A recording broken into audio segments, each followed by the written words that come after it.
Hey guys, this is Cody from Syngency. Welcome back. In this video, I'm going to show you how to add a talent schedule to a booking. So I'm currently in one of our example bookings here in our demo Syngency account. On the bottom left, you'll notice the talent that are booked for this job. Go ahead and click on the talent you wish to add a schedule to. At the top, you'll see Nathan's schedule right here. And on the bottom right, you can click Add Schedule.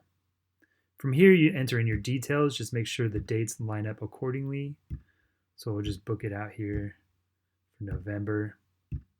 And these are our default times. You can change these in your settings, or you can simply click the arrows up and down to change your times.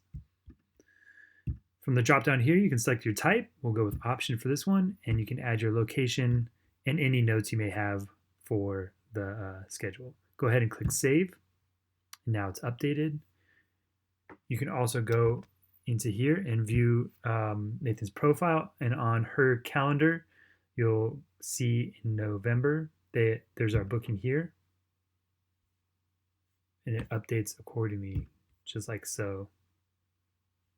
You'll see this one was booked for 3 days, so we have 1, 2, 3, and that corresponds with the booking for this job.